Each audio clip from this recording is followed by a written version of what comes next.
자, 질문 받겠습니다. 네. 네. 네, 안녕하십니까. 네, 네. 스님께서 항상 강조하시는 호흡에 네. 대해서 질문이 있습니다. 네. 식물들은 이산화탄소를 마시고 산소를 내뱉는 반면에 인간은 이산화탄소를 내뱉고 산소를 마십니다. 그렇습니다. 인간의 내뱉는 이산화탄소는 지구 온난화의 주범으로 꼽히는데요. 네. 그러면은 인간의 호흡은 네. 지구 전체에 해로울 수도 있지 않을까요? 네, 네. 또 우리와 다른 외계 생명체들은 어떤 방법으로 호흡을 하는지도 궁금합니다. 가르쳐 주십시오. 박수로 맞으세요. 네, 고맙습니다. 아, 네. 좋으신 질문이세요. 오늘 같은 질문만 하면 너무 좋겠다. 야. 자, 좋으신 질문이세요. 여러분잖아요. 정말로 중요한 건데 우리가 살고 있는 이 세상만 가만히 관찰하더라도 저절로 뭔가니 성스러워지고 경외로운 세상입니다. 신비로운 세상이고 몸과 마음을 정말로 정갈하게 하고 살아야 돼요. 여러분들 제가 정말로 여기 지금 참선에 들어와가지고 수행하신 분들 여러 분 계신데 진짜 꼭 몸을 잘 단련하셔가지고 저도 어제 굉장히 이렇게 막 그냥 머리 아픈 일이 있었거든요. 골이 너무 아프고 그냥 막 골이 깨질 것 같고 매일 수련한대도 그래서 너무 머리를 쓰는 때가 있거든요. 그래서 제가 딱 1시간 동안 딱 차크라고 하니까 머리가 정말 당장 맑아지더라고요. 이게 이렇게 효능이 좋을까? 뇌관과 뇌량이 열리니까 시원해진 게 머리가 다 기가 통해버리니까 정말로 여러분이 수련을 하게 되면 뭔가 특수한 체험을 하시게 되는데 그 체험하는 것만으로도 근데 제가 말씀드리죠. 왜냐하면 그 체험은 죽음 다음에 만나게 된 체험과 대단히 유사하고 흡사하고 똑같습니다. 죽음과 깨달음 통해 있기 때문에 꼭 당부드리겠는데 몸을 잘 단련하셔야 돼요. 헐렁헐렁하면 너무 고통스럽습니다. 철저히 단련하면 쉽게 넘어가고 닦은 사람은 다르죠. 몸을 보면 알 수 있어요. 그러니까 체험을 딱 하고 나면 생각이 달라지거든요. 이런 게 있나. 이 광활한 우주는 부처님 나라잖아요. 아까도 뭐 외계인들에 대한 얘기도 했지만 그들도 부처님 아들 딸들이거든요. 부처님께서는 이 우주를 만들 때 정말로 이 우주의 법칙 따라 만드셨잖아요. 자, 여기서 이 지구란 별 우리가 말씀했죠. 지구란 별은 이게 뭔가 하니 3차원의 둔탁한 세계란 말이에요. 부처님은 정말 지혜 그 자체이신 분이니까. 그러니까 3차원적인 어떻게 보면 여기서 외계로 달나라고 가려면 30억짜리 외계복 우주복을 입어야 되는데 원래 우린 다 부처님 아닙니까? 부처님도 한 생각의 무명으로 인해서 이런 육신을 뒤집어 쓰고 이것도 겉옷이에요. 그러니까 위대한 도인들은 전부 다 이걸 겉옷이라고 말하잖아요. 겉옷이라고 말해요. 정말입니다. 여러분이 뭐냐면 이 우주는 부처님 세상이기 때문에 부처님께서 다 뭔가 아니 이 땅에 존재하는 생명체들 우선 당장 3차원의 둔탁한 이걸 입어야지. 왜냐하면 이걸 입자면 우선 뭐죠? 이 세상에 살기가 너무 힘들잖아. 3차원의 세상에 옷이란 말이에요. 그럼 4차원, 5차원에 가면 또 뭐죠? 그런 사람들이 입는 옷, 또 다른 옷이 있다고요. 그럼 여기서 살려면 당연히 뭐냐? 3차원의 세계니까 여러분 저 고차원의 세계 가면요. 호흡을 하지 않습니다. 공처천 들어봤지? 공처천, 식처천 있잖아. 그지? 저 새끼 무새끼 가면 허공 그 자체가 돼버리니까 내 몸이 허공이야. 그러니까 호흡을 할 필요가 없지. 심사가 끊어져 버립니다. 호흡이 끊어져 버려요. 근데 우린 지금 뭔가 아니 이 육신이 영원한 게 아니잖아요. 이게 전부 다 해진다고요. 시간이 딱 리미트야. 한계가 있다니까. 7, 80년, 100년 미만 살면 이건 뭐라?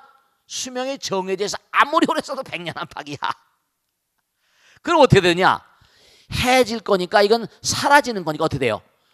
부처님께서 이게 정착을 못 하시는 거지. 그러니까 화엄에 나오잖아요. 마음이 몸에 있지 아니하고 몸이 뭐라? 마음에 있지 아니하라. 이건 해지는 거니까 지수와 풍으로 나눠져 버려. 그러니까 지수, 화, 풍, 공 이렇게 하잖아요. 그게 너무 고통스러울 땐 지수와 풍이 한꺼번에 막아버립니다. 우리가 진짜 숨이 넘어갈 때는 지대가 왜냐? 무거운 것부터 떨어져야 되니까. 무거운 것부터 그러냐 허공 공이 되니까. 지대가 땅이잖아요. 그죠? 지대. 금속성이 그죠? 지대가 수대 깔아앉고 수대가 화대, 화대가 풍대, 풍대 공대 이렇게 해가지고 몸에서 빠져나갑니다. 근데 사바세계에서 수련할 때 대체로 보면은 한꺼번에 막 몰았다 해서 일어나니까 너무 고통스러운 거예요. 근데 죽을 땐 서서히 일어나갑니다. 서서히. 한꺼번에 빠지지 않고 수명이 서서히 가니까. 근데 깨달음의 길을 가는 자들은 너무 고통스러운 이유가 한꺼번에 압축돼서 막 일어나 버려요. 막 갈기갈기 막 찢어지는 거죠. 그런데 아주 중요한 게 뭐냐면 부처님께서 너희들이 이 땅에 살려면 허공을 호흡해야 되니까 허공을 호흡하는 게 참 탄소동화장이 기가 막히죠. 우리가 뭔고 하니 산소를 받아들이면 우리 몸에 있는 음식을 먹게 되면 그러니까 우리가 받아들이는 거 두 개 하나는 공기하고 하나는 뭐라 음식이잖아요. 사바세계에 있는 거 몸을 유지해야 되니까 3차원적인 거 전부 다. 그러면 산소가 들어와서 연소시켜가지고 이른바 C6H12O6 탄수화물이에요. 플러스 뭐죠? 6O2 하게 되면 H2하고 CO2하고 칼로리가 나옵니다. 그게 방정식 나와요. 그럼 뭐냐? 산소가 들어오면서 CO2가 나오잖아. 오줌은 H는 오줌은 나가면서 CO2가 어디로 가? 식물들한테 갑니다. 식물들은 뭐죠? 그걸 먹으면서 탄소 동화작용을 해서 탄소 동화작용을 통해서 감자, 고구마를 만들고 땅콩을 만드는 거예요. 그 우리가 그걸 먹으면서 또 그들은 우리 탄산가스를 받아들이면서 너무 기가 막힌 리사이클링, 너무 기가 막힌 쓰레기 재생 장치야. 부처님 대단하신 거죠. 우리가 과학이라고 말하지만 초과학적인 존재. 그러니까 우리가 이제 인구가 점점 많아지면 어떠냐? 문제는 다른 게 문제가 아니라 탄산가스가 많아진다 그러지? 사람이 많아서 문제가 아니라 비행기가 보잉 747 옛날에 콩코드라는 비행기가 케이프 케네디에서 떠가지고 파리 512 공항까지 가는데 한 번 날아간 데만 한 사람이 정말 기가 막힙니다. 한 사람이 먹는 산소양이 있겠죠, 그죠? 1000명이 1년 동안 먹는 산소양을 비행기 한 번 뜨면 다 먹어버리는 거야. 산소를 개걸스럽게 왕창 다 먹어버려. 비행기 날아가고 자동차 날아가는 건 사람 유가 아닙니다. 그것도 연소돼야 되거든. 그것도 내연기관이야. 사람 같은 내연기관하고 달리 그런 게 100만 대, 1000만 대 자동차 경쟁이잖아요, 지금. 도요다니 무슨 뭐 많잖아. 뭐 현대도 있고 기아도 있고 무슨 뭐 크라이슬러 무슨 뭐 GM 이런 자동차가 전 세계에 깔려버리고 모든 공장에서 전부 다 불을 떼잖아. 그러니까 이게 이른바 말하면 허공 가운데 탄산가스가 너무 많이 올라가고 그걸 받아들이는 이른바 그걸 받아들이는 식물들은 뭐라 개발이라는 미명으로 뭐라 막 잘라봐. 아마존 수림지대 뭐 열대 우림지대 이건 나무가 좋으니까 나무가 그냥 우람하게 자라니까 다 어마어마한 나무들을 막 다 끊어버립니다. 아마존 지대에 있는 나무들을 다 끊어버려. 지금 큰일 났어. 지구의 허파라고 불리거든요. 나무 한 그루가 직경이 있습니다. 30cm짜리가 1년 동안 뿜어낸 키 얼마짜리 나무 잎 달린 이름은 밀도를 잽니다. 거기서 나오는 산소양 다 계산되는 거예요. 이 환경이 왜 문제인 거니? 이 산소를 생산하는 지구에서 유일무이하게 산소를 생산하는 물질은 존재는 식물밖에 없습니다. 식물들이 무차별적으로 벌목이 되고 있는 거예요. 그러니까 정말로 우리가 진지하게 생각했는데 인류는 당장 지금 눈앞에 떨어진 게 돈이니까 멀리 안 내다보니까 우리의 자손들이 크나큰 뭔가 피해를 볼지 우리 당대에 볼지 알 수 없는 일들이 계속 벌어지고 있습니다. 부처님은 근데 뭔가 아니 이미 이 땅을 전부 다 부처님 나라로 만들어 주셨는데 우리 인간들이 이렇게 욕심 탐욕을 가지고 지구를 잠깐만 병들게 만드니까 지구가 한번 정말로 한번 또 청소가 되고 또 다시 시작하는 그런 때가 올지도 모르겠다는 것이 제 생각이고 부처님 뜻입니다. 성주개공하는 거니까. 자, 다음 질문 받겠습니다. 네. 네. 요즘 첨단 과학의 발달은 첨단 과학의 발달이 맞물려 현대 의학이 발달하고 있는데요. 네네. 현대 의학이 줄기세포의 재현과 더불어서 네. 저희가 급성장을 했는데요. 이제는 이제 그 줄기세포가 다시 몸의 세포 일부를 이용해서 동종과 같은 생명 기체를 만들고 있어요. 그렇습니다. 네, 그거는 첨단 미세의학을 발전하는 과정에서 저희가 하원경 약창계에 있는 티끌과 같은 먼지 속에 이 우주가 들어있다는 일미진중 함시방이랑 일치한다고 들었어요. 네. 근데 그거를 법정 스님께서는 사자 갈기 안에 사자가 있다라는 법으로 말씀하셨다고 합니다. 네네. 그런 거를 저희가 스님께서 우리 첨단 의학과 관련돼서 부처님 법으로 말씀해 주시면 감사드리고요. 그것은 창조론을 부정할 수 있는 것인지 아니면 다른 의견이 있으신지 큰 스님의 법을 듣고 싶습니다. 네, 박수로 말해주세요. 네. 자, 아까도 말씀드렸는데, 자, 이제 말이죠. 제가 하나 말씀드릴게. 불교를 공부하다 보면 정말 이게 정말 어렵다고 말할까. 금방금방 이해가 되진 않아요. 제가 왜 무슨 바이오라거나 무슨 과학이라거나 깎아주는 데서 그런 걸 왜 공부를 할 필요가 뭐가 있어요? 경전만 잘하면 되지. 근데 그게 아니세요. 부처님은 이미 깨달으신 분이잖아요. 그냥 말씀하신 거야. 근데 우리 중생들이 그걸 이해하려면 뭐죠? 우리가 사는 시대에 어떤 그런 이해할 수 있는 툴이 있어야 된단 말이죠. 금방 말씀할 때 일미진중 함시방이라.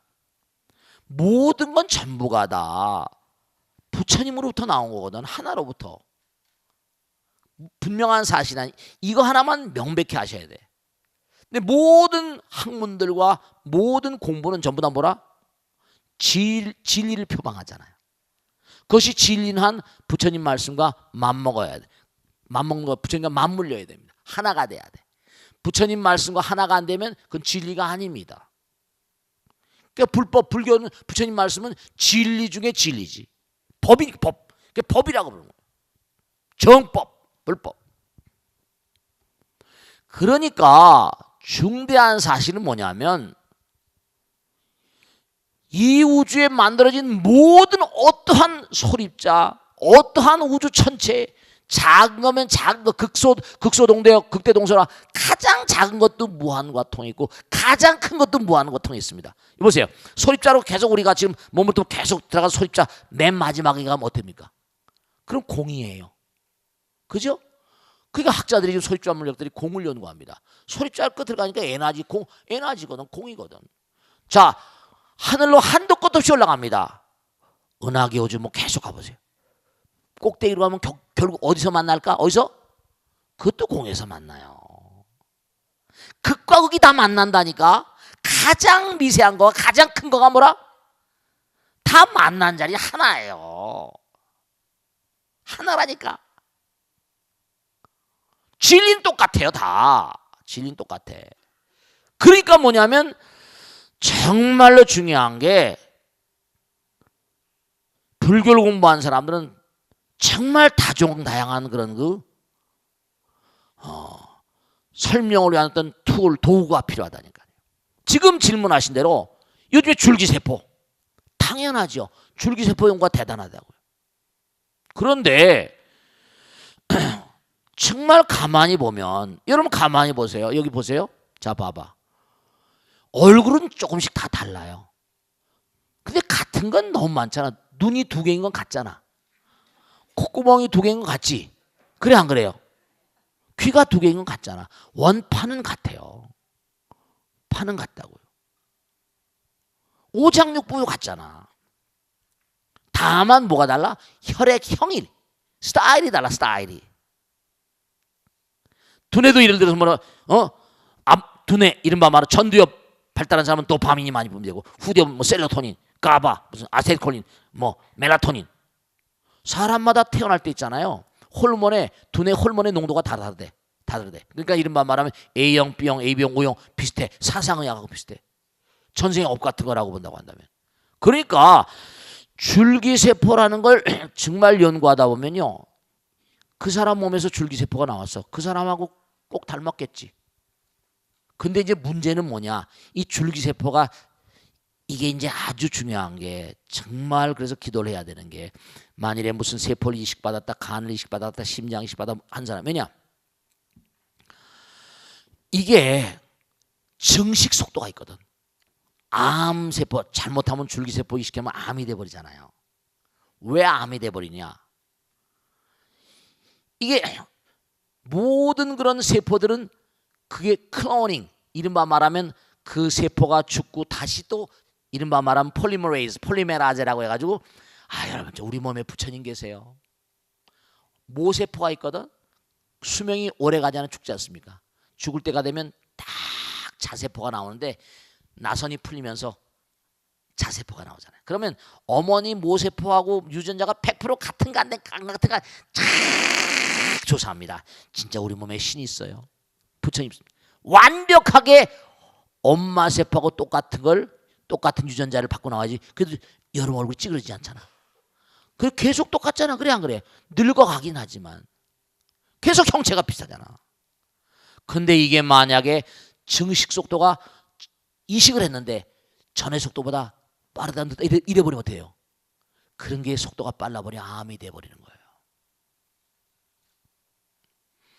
그러니까 줄기세포 이식이 쉽지 않은 이유가 잘못하면 뭐라? 더 큰 재앙이 올 수 있으니까. 줄기세포가 지금 연구될 게 아주 많습니다. 과제가. 그러니까 중요한 사실은 지금 여기까지는 얼마든지 얘기할 수 있잖아요. 사람 몸에 있는 세포를 끌어내가지고 뭔가 하니 핵치환을 시키면 정말 사람이 됩니다. 사람이 돼요. 난자하고 정자하고 스파크 시키면 시험관 아기 같은 거. 어머니 몸속에 착상, 이제 인공자궁이 있으니까 집어넣어가지고 인공자궁 영양분을 다 줘버리면 공장에서 사람 만들 수 있다니까요. 진짜 그런 시대가 올지도 모르고 아까 말씀드린 대로 외계인들이 그런 짓을 했는지도 모른다니까요. 충분히 예측할 수 있어요. 지금 우리가 하고 있는 거니까. 우리보다 몇 차원 더 과학이 발달했으면 인간의 유전자를 꺼내가지고 하늘나라, 그러니까 재미난 게 하늘나라 인간들의 유전자. 그러니까 뭐라고 한 거니? 이스라엘 유대인들은 자기들이 chosen people이라고 하잖아요. 성경에는 뭔가 하니 그런 게 많이 나오거든. We are the chosen people. 자기들이 하나님 아버지의 선택받은 민족이라는 거예요. UFO를 타고 온 인간들하고 뭔가 매치가 되지 않았나, 뭐 그런 얘기 하기도 하고 말이죠. 어쨌든 외계인들의 유전자.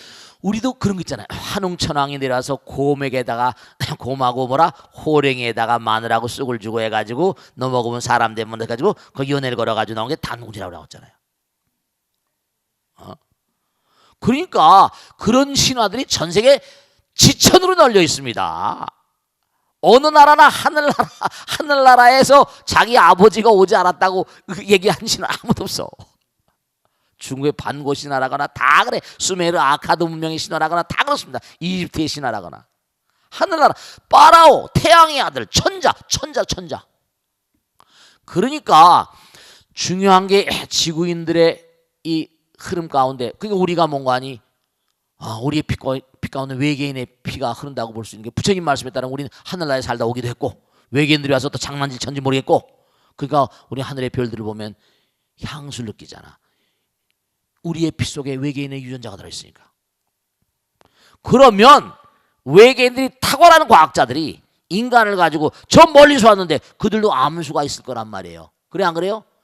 차원이 사왕천, 도리천, 야마천, 욕계, 색계 넘어서는 남녀가 없지만 색계 이하의 세계는 남녀가 있건 색계도 굉장히 넓은, 욕계도 굉장히 넓은 부분이란 말이에요. 그럼 UFO를 타고 오는 인간들이 남녀가 있다고 본다면 여기 와서 자기들도 뭔가 아니 말이죠. 여러 가지로 실험을 해볼 거 아니겠어요. 그러니까 중대한 사실이 뭐냐면 이런 의학이 줄기세포라거나 이거 잠깐 발달해 나가고 한다면 이게 뭔가 아니? 네. 우리도 지금 여기서 유전자 조작을 해. 유전자 조작 콩 있잖아. 유전자 조작 고구마가 있고 토마토. 그래서 고구마하고 감자하고 토마토를 합쳐가지고 포마토라고. 포테이토하고 토마토를 합쳐서 감자하고 진짜로 감자하고 토마토를 짬뽕을 시켜서 특수한 작물을 만들었다니까. 그걸 포마토라고 부릅니다. 미국에서 만들었어요. 포마토. 그러니까 뭔가 유전자 조작을 하니까 사람의 유전자 조작하는 것도 이것도 어떻게 보면 일이 아니라니까. 생명체니까 마음대로 법으로 못하게 만들어놨으니까. 그렇지만 이게 뭔가 하니 일미진유 함시방이라 모두가 다 부처님의 분신들이니까. 모두가 다 부처님이니까. 먼지 티끌 속에도 우주가 있다 그랬잖아. 세포 속에 우주가 있대. 세포라고 불리는 신 이렇게 쓴 책도 있습니다. 세포라고 불리는 이름의 신, 세포가 신이야. 하나만 말씀드리고 마치겠는데 세포 하나를 딱 보게 되면요. 정말 우리가 꼭 생각해야 될 게 세포에도 입구와 출구가 있잖아. 그지? 들어오는 입구가 있고 나가는. 왜냐? 온몸을 피를 통해서 뭔가 아니 영양을 공급받거든. 똑똑 뚫립니다. 세포 한 마리마다 입구가 있어. 똑똑 뚫리면서 아 내가 단백질이 왔습니다. 그럼 안에서 뭐라 아무나 집어넣으면 안 되잖아. 병균도 들어오니까. 그럼 조금만 기다려봐. 또 컴퓨터가 있는 거야. 너 단백질 맞아. 문을 열어줍니다. 탄수화물 마저 들어옵니다. 그리고 그 안에서 막 이제 소화가 돼가지고 세포가 사라져. 하나하나가요. 하나하나가 우주입니다. 하나하나가 생명체야. 우리 몸 전체의 메커니즘은 똑같습니다. 그 안에 간, 심폐시 다 들어있어요. 세포 하나마다 그게 자라 사람이 되는 거니까. 두뇌도 있고 다 있습니다. 그러면 그게 다 소화가 된 다음에 나가야 될 거 아니야. 그러면 제가 배설물인데 문 좀 열어줘. 아무거나 또 내보내면 안 되니까. 조금만 기다려봐. 너 배설물 문 열어줍니다. 문제는 뭐냐? 내가 탄수화물이었으나 문 좀 열어줘. 너 탄수화물 아닌데 이게 문제인 거예요. 이러면 그 탄수화물이 피를 타고 흘러버려. 왜냐? 고장나고. 우주 컴퓨터가 고장난 겁니다. 이게 당뇨예요. 혈당량이 확 올라가 버립니다. 근데 당뇨를 걸린 사람에게 뭘 집어넣는 거니? 인슐린 찔러 넣거든. 호르몬. 그래서 호르몬 대사 이상이 호르몬이 굉장히 중요합니다. 그러니까 중요한 사실이 우리가 정말 한 티끌 속에도 우주가 들어있고 부처님 다 들어 계세요. 그러니까 그런 것 바탕으로 해서 줄기세포니 뭐 정자, 난자니 유전자 이렇게 다 나온 겁니다. 다 부처님 뜻인 거예요. 그러니까 여러분들이 몸과 마음을 잘 관리하고 너 자신을 알라 꼭 당부드리겠는데 자기를 잘 관리해야 돼요. 그리고 자기를 잘 단련시켜야 됩니다. 그렇지 않고서는 이게 기계이기 때문에 쉽게 망가져 버려요. 그래서 꼭 수행을 하시고 수련을 하시고 첫째로 조심 마음을 잘 다스리고 조심 몸을 잘 다스리시고 그 다음에 호흡 아까 중요하다 그랬죠? 네, 호흡이 아주 중요해요. 호흡은 바로 뭐라? 부처님과 하나가 되는 이른바 말하면 가장 중요한 신호란 말이에요.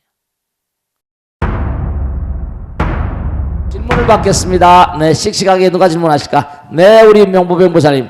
네. 안녕하십니까? 네, 안녕합니다. 네. 지금 이 순간 이거 BBS 불교 방송 벚꽃대통 보시는 모든 시청자분들께서 네. 불교 공부에 인연이 닿아서 다 공부할 수 있었으면 하는 염원을 갖고 네. 질문 드리겠습니다. 네, 고맙습니다. 네. 감사합니다. 이럴 땐 박수 쳐야지. 꼭 말을 해야 되나? 자기들이 알아서 해야지. 네. 그다음 또 저는 집안 대대로 불교 집안이었습니다. 네. 그렇지만 부끄럽게도 불교에 대해 공부하기 전까지는 네. 제대로 알고 있는 게 없었습니다. 네, 고맙습니다. 근데 뭐 아는 게 있다면 그냥 우리 고등학교 때 왜 도덕 시간에 네. 불교 이론 그거 배운 게 아마 그게 전부 다였을 거예요. 네, 그렇죠. 그때 친한 친구가 교회를 다닌 친구가 있었는데 그 친구가 네네. 제가 이제 천국에 가야 되니까 아. 같이 교회에 다녀야 된다고 하면서 하느님 사랑이나 불교 자비가 다 같은 거라고 하면서 저에게 얘기를 해주는데 뭐 제가 뭘 알아야 제가 뭐라고 얘기를 해줄 텐데 제가 그때만 해도 불교에 대해 아는 게 아무것도 없기 때문에 네. 뭐라 할 말도 없고 설명도 못 해주고 네. 그냥 그런가 보다 하면서 말문이 막혀서 그냥 네. 그랬던 기억이 있습니다. 네네. 근데 지금은 이제 네. 불교대학도 기초반 졸업하고 계속 이제 중급반을 공부를 계속 하다 보니까 네. 조금이나 이제 불교에 대해서 조금씩 알아가고 있는 중이고요. 네네. 또 실천하고 있습니다. 네, 고맙습니다. 그래서 지금 같아서는 친구에게 기독교 사랑하고 불교의 자비가 뭐 진리는 하나라고 하니까 뭐 같다고 하면 크게 보면 같다고도 할 수 있겠지만 네. 그렇지만 엄격히 말하면 좀 다르다고 말할 수 있을 것 같아요. 네, 그런 점이 있습니다. 예, 그래서 불교의 자비는 둘이 아니고 하나라고 하잖아요. 네네네. 그렇기 때문에 나도 없고 남도 없고 네네. 나를 또 내려놓고 네. 나라는 이기심을 버리고 네네. 이타심으로 아무 대가를 바라지 않고 베푸는 거라고 네. 이제는 설명을 해줄 수 있을 것 같은데 그게 맞는지요? 네. 큰 스님께서 지금 기독교의 사랑이나 불교의 자비에 대해서 누구라도 이렇게 당당하게 얘기할 수 있게끔 네, 네. 좋은 가르침 주시면 감사하겠습니다. 네, 고맙습니다. 박수. 네, 좋으신 얘기예요. 네, 종교의 그 레떼루라고 그래? 종교의 레떼루가 다르다 보니까 기독교나 불교 이러다 보니까 거기서 사랑, 우리도 사랑이란 말 쓰죠? 자비란 말. 이게 좀 어떻게 좀 이렇게 선명하게 좀 이해를 했으면 좋겠다 이렇게 말씀하셨어요. 좋은 질문이세요. 우선 저도 이제 다른 종교를 오래 믿었잖아요, 그죠? 근데 아까 말씀하신 대로 정말 알아야 면장을 해먹는다고. 정말로 제가 안타까운 건 깨달음도 좋고 다 좋아요. 깨달음 좋고 다 좋고 다 좋은데 우선 수많은 불교 신자들이 정말로 지금 제가 머리 깎고 이렇게 부처님 말씀을 같이 얘기하고 이런 게 한 뭐 30년 가까이 됐다고 쳐도 아직도 한국 불교 신자들은 다른 종교에 비하면 너무나 낙후돼 있습니다. 아직도 모르는 분들이 너무나 많이 계세요. 이런 방송을 제가 해야 되겠다 이렇게 요청이 들어왔을 때 방송을 해야 되겠다 생각하는 게 이게 이제 미디어이 되니까 오히려 파급 효과가 클 수가 있겠다 그런 생각을 합니다. 근데 아주 중요한 게 지금 좋으신 질문이세요. 불교에서의 어떤 사랑과 자비와 기독교의 사랑과 자비가 다르냐 같으냐. 우선 아까 말씀드린 대로 정말로 우리가 항상 그런 얘기를 해요. 진리는 두 개냐 하나냐. 그죠? 진실은 두 개 하나야. 진리는 하나인 건 분명해요. 우리가 항상 하잖아요. 하나는 뭐죠? 하나는 절대라고 그랬잖아요. 그리고 이건 부처님의 방정식이에요. 아시겠죠? 기본적인 다르마 원리입니다. 하나는 영원해요. 그리고 무한하고. 그리고 하나는 사랑이에요. 싸움이 없잖아요. 그래 안 그래요? 하나니까. 그런데 자 우리 봅시다.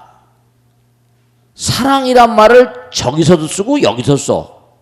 저기서는 분명히 원수를 뭐라? 사랑하라 이렇게 얘기를 해요. 진짜예요. 그죠?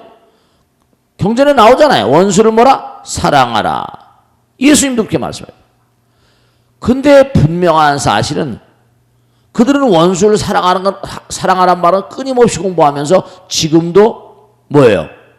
다른 종교를 사탄의 종교라고 말하잖아요. 그리고 중동에서는요, 팔레스타인하고 이른바 말하면 이스라엘하고 협상을 해가지고 평화협정을 하고 해서 뭔가 협정을 해서 성사시키면 무조건 노벨상 줍니다. 노벨상을 받았던 사람 옛날에 아랍파트인가 누가 받았다가 또 전쟁을 하잖아요.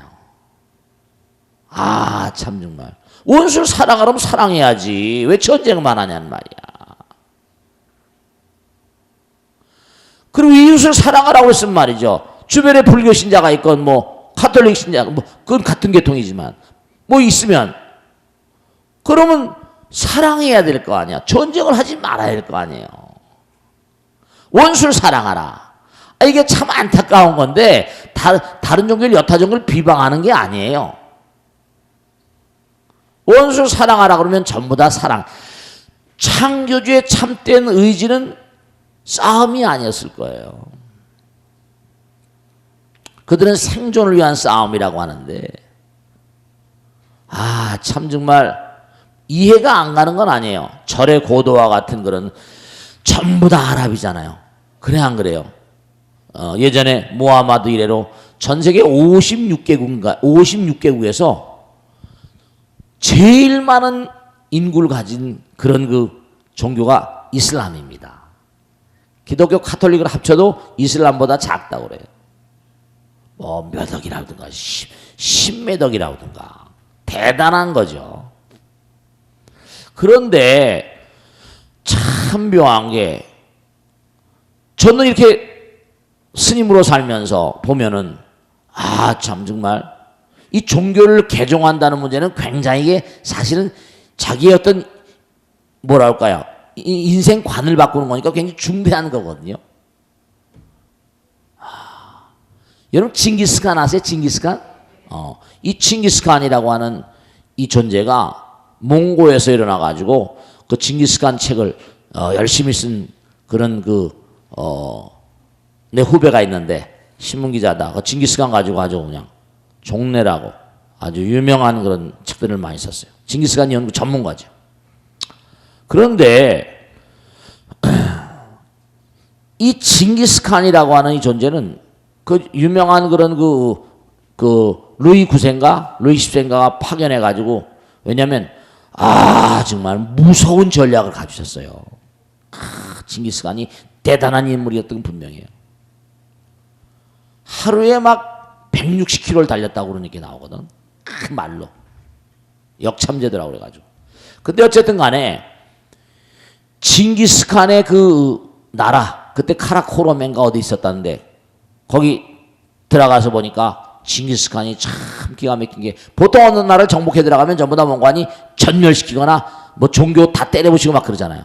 근데 징기스칸은 모든 종교를 다 받아들인 거예요. 그래서 이 도시의 몽관이 자기가 건설한 도시에 교회당, 절, 이슬람 사원 다 있었던 거예요. 완전히 불란 사람이 와가지고 놀래 자빠지는 거야. 이름이 빠르쿵가 뭔가 제가 옛날에 그 기록을 본 적이 있는데 그 징기스칸이 굉장히 관용 모든 걸 다 포용하는 엄청난 그러니까 그 사람들이 충성하겠다 그러면 하나도 죽이지 않아요. 그리고 자기 군대에 편입하는 거야. 그래서 유럽까지 휩쓸었잖아요. 이게 하나가 마음이 갈라지고 종교가 갈라지면 사람은 전부 다 백화점에 있어도 뭐지 어떤 물건을 자기가 전부 다 자기 물건이 최고라잖아요. 그래 안 그래요? 이게 종교도 마찬가지라 자기 종교가 불교는 절대로 그러지 않잖아요. 불교는 개종하지 말라고 그럽니다. 부처님 사랑은 뭐냐면 보편성을 띠고 있어요. generality. 보편성을 띠고 있어요. 그러니까 너무 안타까운 게 그네들에게도 제가 오랜 세월 동안 다녔으니까 실제로 저도 뭔가 아니에요. 불교를 믿는 사람들 전부 다 뭐라 사탄인 줄 알았다니까요. 제가 언젠가 말씀드리잖아요. 청계천에 뭘 사러 이렇게 갔는데 요만한 꼬마가 졸졸 쫓아오면서 참 그냥 바쁘니까 제가 우리 신도들하고 막 가고 있는데 꼬마가 말이야 쫓아오면 사탄 그러는 거예요. 심상치 너 지금 뭐라 그랬냐? 그랬더니 이 녀석이 딱 정색을 하니까 말도 안 해요. 너 뭐라 했어? 그랬더니 이 녀석이 그냥 좀 이렇게 하면서 그냥 이렇게 얼굴 굳어지면서 사탄이라고 그랬대요. 참. 너가 누구한테 배웠냐? 전도사님이 가르쳤다는 거예요.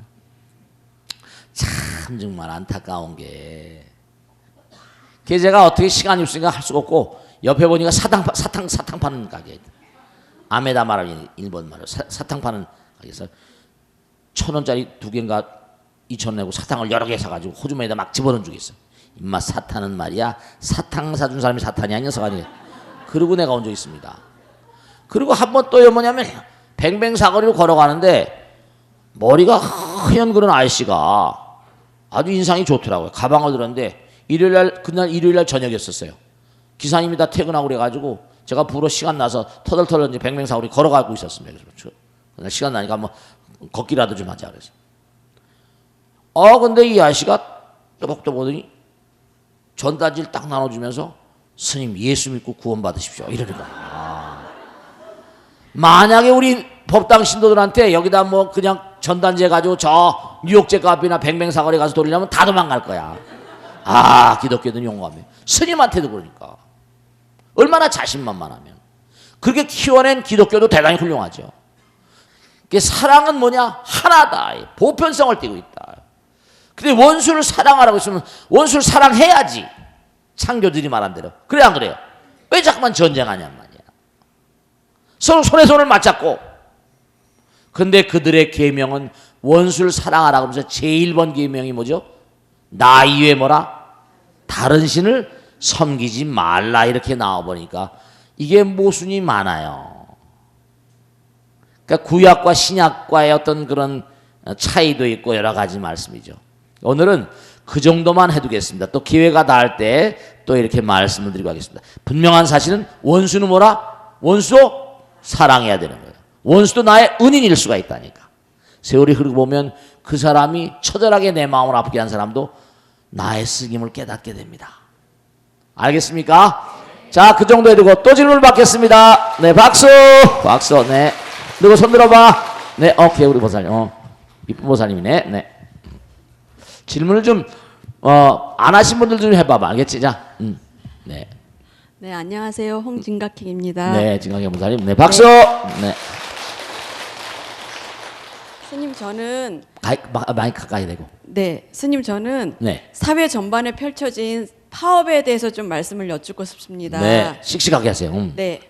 철도 노조 사업이 마무리된 지 얼마 안 돼서 최근에 의사들까지 파업을 하지 않았습니까? 그렇습니다. 그랬었죠. 네. 근데 또 바로 며칠 전에는 화물연대에서도 그렇습니다. 파업을 한다고 또 결의를 그래요. 했습니다. 네네. 모든 파업이 다 문제가 되지만 저 입장에서 볼 때는 의사들 파업이 참 화가 났었습니다. 네. 네. 개인들 입장차라는 게 있을 수 있지만 회사, 노조, 네. 정부, 단체 간의 이런 불화 때문에 네, 그렇습니다. 불편을 보는 거는 바로 저희 국민들 아니겠습니까? 그래서 스님께서 이런 파업에 대해서 어떻게 생각하시는지 네, 또 좋으신 질문이세요. 해결책이 있는지 네. 말씀을 좀 듣고 싶습니다. 네, 박수를 많이 주세요. 네. 저도 참 그런 문제에 대해서 고민을 많이 하고 생각을 많이 해봤죠. 왜 이렇게 파업공화국이냐.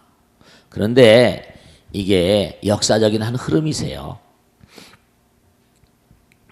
미국도 마찬가지, 일본도 마찬가지, 독일도 마찬가지, 구라파도 마찬가지인데 여러분 그거 아시잖아요. 저 마르크스 레닌. 그러니까 우리가 지금 파업을 하는 근본적인 어떤 그런 세력 같은 것들이 어떤 그런 다는 아니겠지만 여러 가지 세력 계층에 대해서 얘기하잖아요. 진보주의자라거나 여러 가지 얘기하잖아요. 그죠? 좌판이 우판이 따지고 중요한 거는 이게 자본주의가 등장하는 그리고 발전해 온 과정 가운데 역사를 좀 살펴볼 필요가 있어요.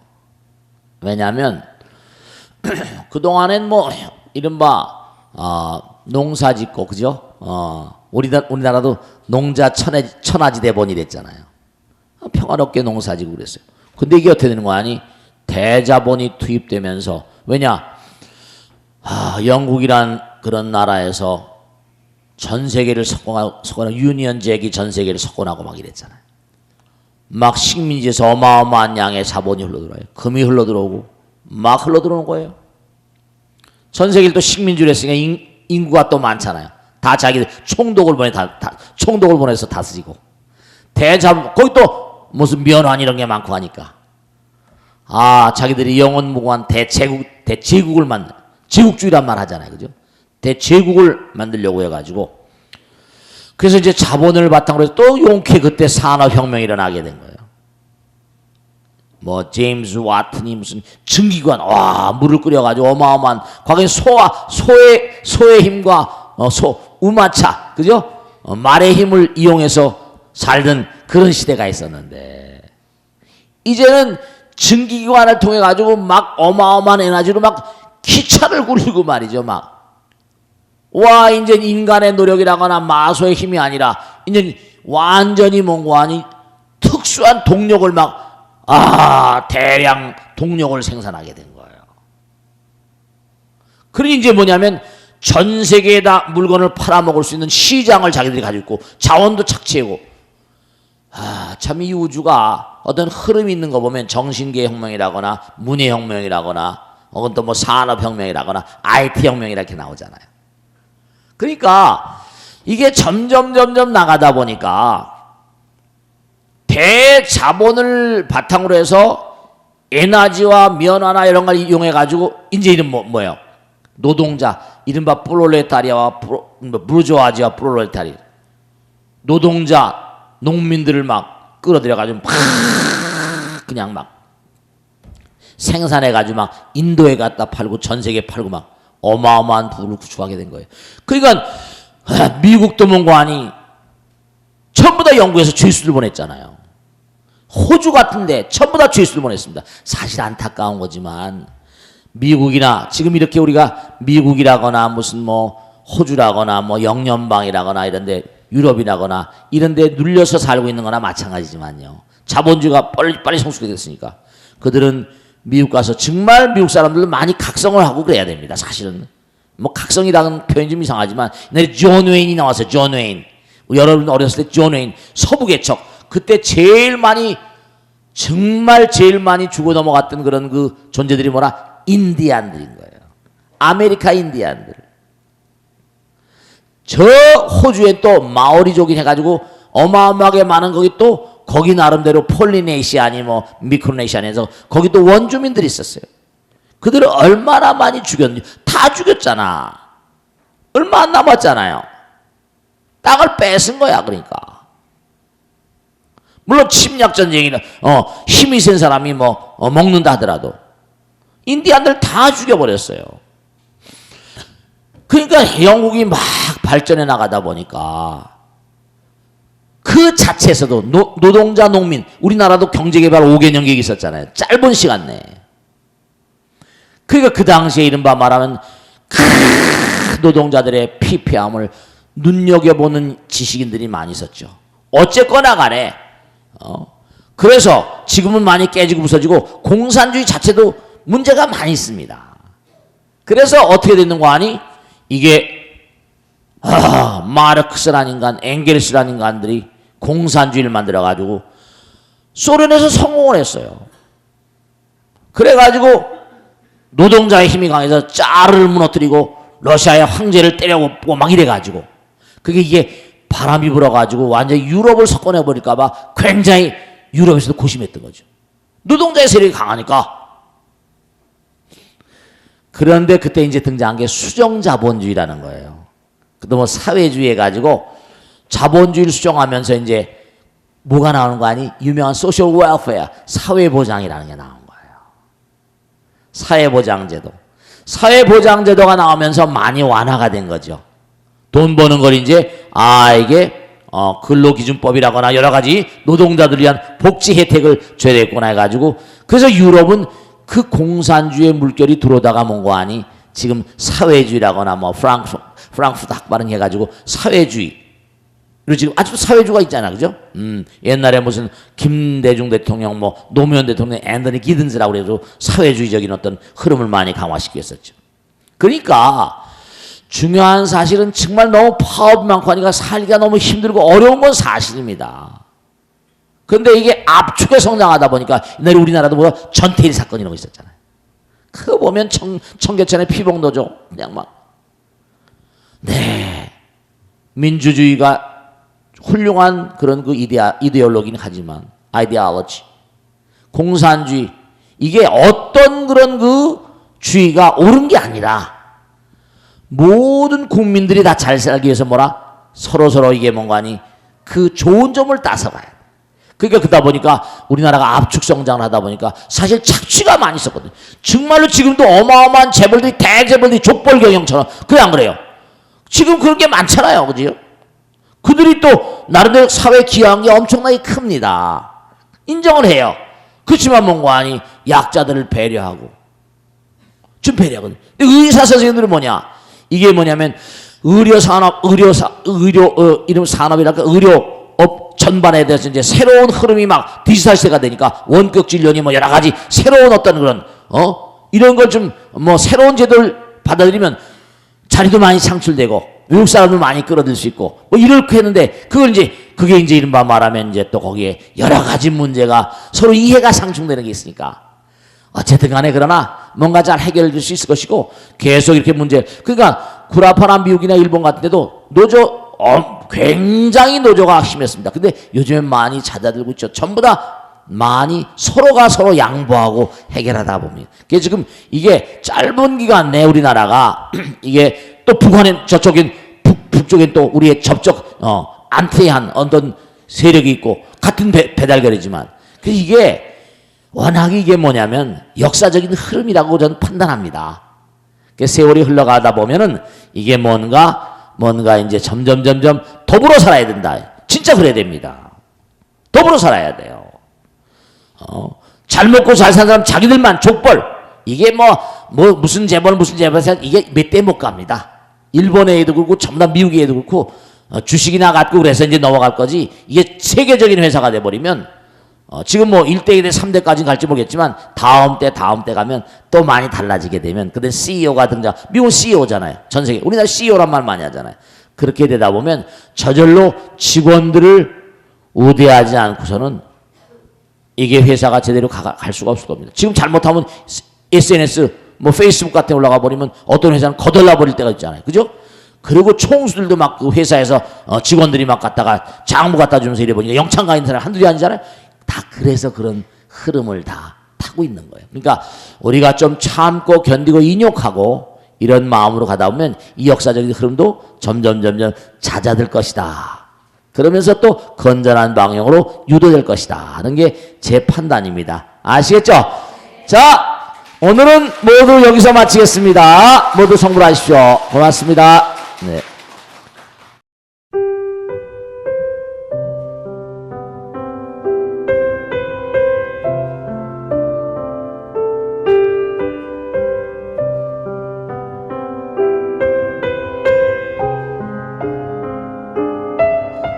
불자 여러분 안녕하십니까? 능인선언원장 지광입니다.